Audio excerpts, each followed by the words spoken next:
I'm glad you're watching. I need you to follow my story to the very end, and if it resonates with you, let me know in the comments where you're listening from. It started with a phone call. I was calling my son, Liam, on his 35th birthday when a voice I didn't recognize answered his phone. The woman, whose tone was as smooth and cold as Riverstone, informed me that he couldn't talk right now. And honestly, Eleanor, she'd added, a sigh dripping with condescension, it would be better for everyone if you learned to give him some space. I stood in my sun-drenched hallway, stunned into silence. Space? I was his mother. 3 weeks later, my son appeared on my doorstep. He wasn't there to apologize for the radio silence or the strange woman who had hijacked his phone. He was there to ask me to sign over the deed to my house. I felt a chill that had nothing to do with the coastal breeze. But I smiled, told him to make himself some tea in the kitchen, and walked back to my study. I returned not with the papers for my home, but with something else entirely. Something that would make his new girlfriend threaten to call the authorities on me, right in the center of my own living room. My name is Eleanor Vance. I'm 64 years old, and until 10 months ago, I was foolish enough to believe I had raised a son who could never be turned against me, who would never let a stranger speak to his own mother with such contempt. For 35 years, I was a research librarian at a university, a job that suited my nature perfectly. I wasn't just a keeper of books.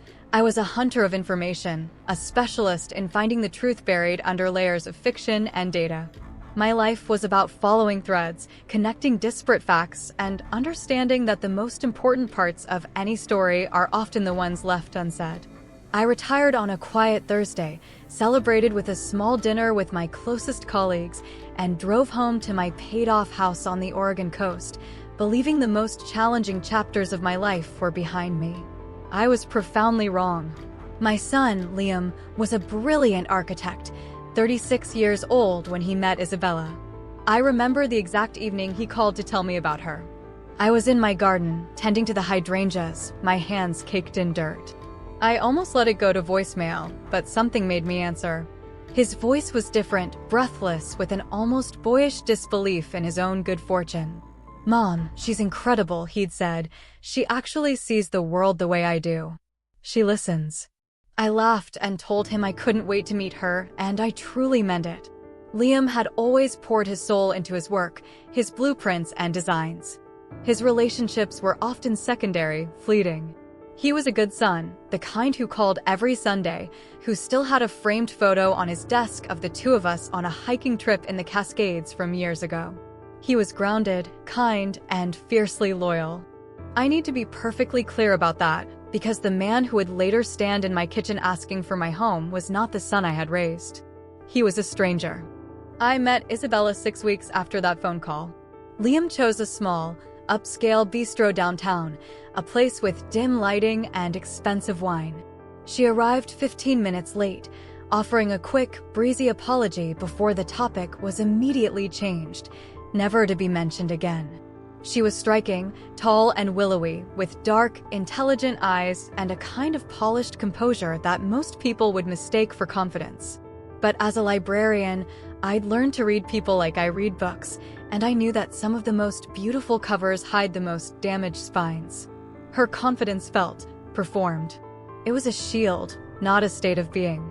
She was charming, asking me thoughtful questions about my career and my life in retirement, laughing at all the right moments, and telling me I looked far too vibrant and young to be retired. It was all so smooth, so practiced. At the end of the night, she gave me a hug that felt both intimate and entirely impersonal, and said she hoped we'd become close.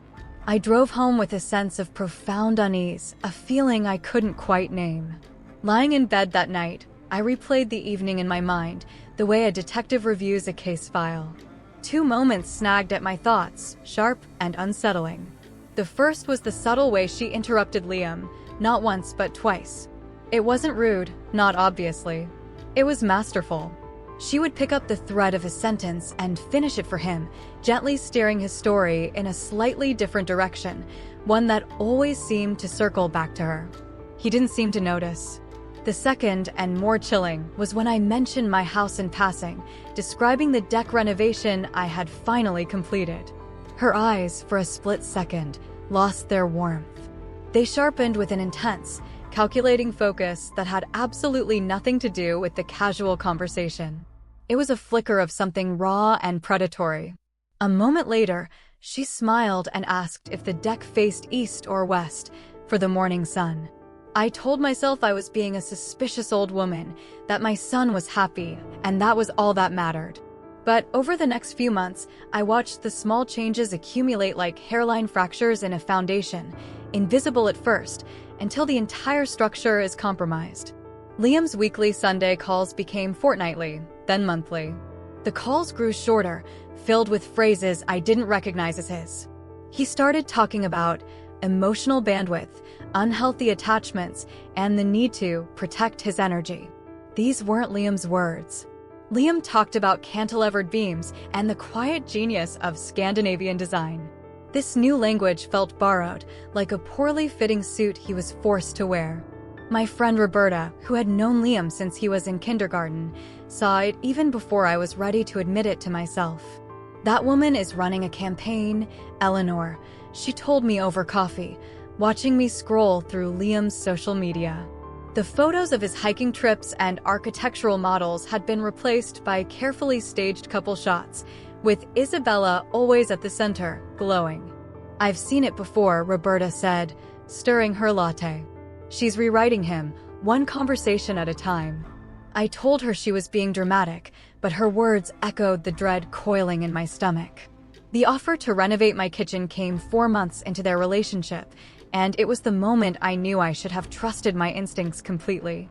The air in my living room crackled with a tension so thick it felt like I could taste it, the metallic tang of impending conflict. Liam stood awkwardly by the fireplace, his gaze shifting between me and Isabella, who was perched on the edge of my antique armchair as if it were a throne she was moments away from claiming. He had asked for my house, the home I had built my life in, the place where he took his first steps. The request, delivered with a rehearsed casualness that made my blood run cold, still hung in the air. I had retreated to my study, not to retrieve the deed, but to arm myself. I returned holding a single manila folder, its contents the product of a lifetime spent hunting for truth. "I believe this is what you're really after," I said, my voice steady, betraying none of the tremor in my hands. I didn't look at Liam. My focus was entirely on Isabella. I placed the folder on the coffee table between us. Her perfectly sculpted smile didn't falter, but a flicker of something hard and sharp entered her eyes. It was the same predatory glint I'd seen at the bistro, but now it was unmasked. "What is this, Eleanor?" she asked, her tone a masterclass in feigned innocence. "If it's not the papers, we're not interested." "Oh, I think you'll be very interested," I replied, sliding the folder open. Inside was a neatly printed, 10-page document. "You see, old habits die hard. I may be retired, but I haven't lost my touch for research. It's amazing what you can find in public records, digital archives, and old news articles if you just know where to look. For instance, I found a Jennifer Peterson from Arizona who bears a striking resemblance to you. She was involved in a rather nasty probate case about 5 years ago. An elderly gentleman, a widower with a substantial estate, suddenly changed his will to leave everything to his much younger protege, Jennifer. His family contested it, of course, but the legal battle drained their resources. Jennifer walked away with a significant settlement. Isabella's composure finally fractured. A faint flush crept up her neck. Liam, looking utterly bewildered, stepped forward. "Mom, what are you talking about? This is insane. Isabella has nothing to do with this." I ignored him, my eyes locked on the woman who was systematically dismantling my son. And then there was a Chloe Martin in Nevada a few years before that. Same pattern. A lonely, wealthy man, a whirlwind romance, and a sudden, inexplicable shift in assets. The families are always left reeling, fighting a ghost. "You're very good at what you do, Isabella." Or should I say Jennifer? Or Chloe. You change your name, your backstory, but the methodology is always the same. You find a man with a comfortable life and an aging parent with a valuable primary asset. You isolate him, rewrite his reality, and then you move in on the prize. I tapped the folder. The house. Silence. The grandfather clock in the hall seemed to tick with the frantic beat of my own heart. Liam looked at Isabella, a question in his eyes, his loyalty finally wavering. And that's when she did the one thing I hadn't fully anticipated. She began to cry. Not silent tears, but wrenching, theatrical sobs that shook her entire body. "I can't believe you would do this," she wailed, turning her tear-streaked face to Liam. "She's fabricating all of this to drive us apart. I told you she was possessive. She can't stand to see you happy. Liam, this is harassment. This is crazy. You need to call the police. Call them right now." Liam didn't call the police. The sight of Isabella's breakdown, so raw and seemingly genuine, threw him into a state of paralyzed confusion. He simply stood there, torn between the woman he loved and the mother who had just presented a dossier accusing her of being a sociopathic grifter. Isabella, seeing his hesitation, knew she had lost the battle for the house, but the war for my son was far from over. She grabbed her purse, shot me a look of pure, unadulterated hatred, and stormed out, her sobs conveniently ceasing the moment the front door slammed shut. Liam lingered for a moment, his face a mask of pain and disbelief. "Why would you do this, Mom?" he whispered, his voice cracking. "Why would you make all that up?" And then he was gone, leaving me alone in the suffocating silence of my living room, the folder on the table feeling less like a weapon and more like a tombstone for the relationship I once had with my son. The aftermath was not a clean break, but a slow, insidious poisoning. Isabella, denied her prize, launched a new offensive. It was a whispering campaign, executed with surgical precision. My friend Roberta was the first to tell me. She'd run into an acquaintance at the grocery store who mentioned, with a concerned look, that she'd heard I was having a hard time since retirement, that I was struggling with paranoia. 2 days later, a distant cousin called, asking if I was okay and gently suggesting I see a doctor. Liam had been her source. Isabella was using my son as a mouthpiece, twisting my concern and my research into evidence of senility and a vindictive obsession. She was painting me as the villain in a story she was narrating to everyone who would listen. My Sunday calls with Liam stopped entirely. My texts went unanswered. When I tried his office, his secretary informed me he was in a meeting. I was being systematically erased. But the librarian in me, the hunter of truth, refused to surrender. I knew the folder was just the beginning. The names Jennifer Peterson and Chloe Martin were anchors. I spent my days back in my element, not in a university library, but in the vast, digital catacombs of the internet. I built a case file, cross-referencing names, locations, and timelines. I found online forums for families who had been victims of probate fraud, support groups for those who had lost loved ones to manipulative partners. I posted vague inquiries, testing the waters, sharing sanitized versions of Jennifer's and Chloe's stories. A week after the confrontation, a package arrived on my doorstep. It was a small, unmarked cardboard box. Inside, nestled in tissue paper, was a dead bird. There was no note. There was nothing else. It was a primitive, visceral message, a clear escalation from the psychological warfare. It was a threat. This wasn't just about money anymore. This wasn't just about my house. Isabella wasn't just a con artist. She was dangerous.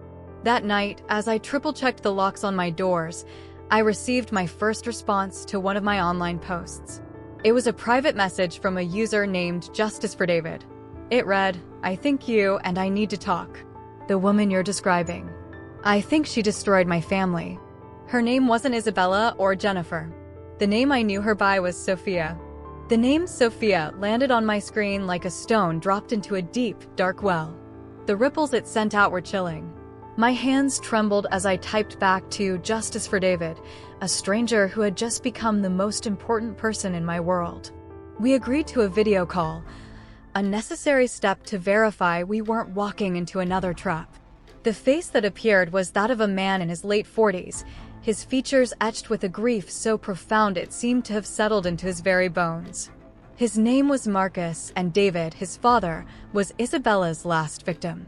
Marcus's story was a horrifying echo of my own, but played out to its most tragic conclusion. His father, David, a retired surgeon and a recent widower, had met a charming art historian named Sophia at a charity auction. The romance was a whirlwind, and within months, David was a changed man. He became distant from Marcus and his sister, parroting the same therapeutic jargon about boundaries and toxic family dynamics that Liam had been using. Sophia convinced David that his children were only after his money. The irony was nauseating. The final act was the same, a push to liquidate a major asset in David's case, a valuable portfolio of stocks. When Marcus and his sister tried to intervene, Sophia painted them as greedy and unhinged. The stress of the conflict, the legal threats, and the emotional turmoil took its toll. David, who had a history of high blood pressure, suffered a massive, fatal stroke in his home office while on the phone with his lawyer. Sophia was the one who found him. She called 911, crying her eyes out, Marcus said, his voice hollow. She played the grieving fiancé perfectly. By the time we were notified, she had already contacted his estate lawyer. He changed his will 2 weeks earlier, leaving her a modest stipend to honor her devotion. It was nearly $250,000. We fought it, of course, but we couldn't prove undue influence. The police called it a tragedy, a civil matter. They saw a grieving woman and 2 angry children. They didn't see the predator who had bled our father dry of his love and then his life. The dead bird on my doorstep suddenly felt like a gentle warning compared to the abyss that had opened up before me. Isabella or Sophia or Jennifer or Chloe didn't just walk away. She left a trail of broken families and, in at least one case, a dead body in her wake. We spent the next few days combining our research, our digital folders merging into a horrifying mosaic of a predator's life. Marcus had names and dates from Nevada. I had the details from the Arizona case. We found a potential 4th victim in Florida, an elderly woman whose son, a tech entrepreneur, had fallen for a brunette life coach named Abigail before his mother's beach house was sold under market value to a company that was traced back to a P.O. box.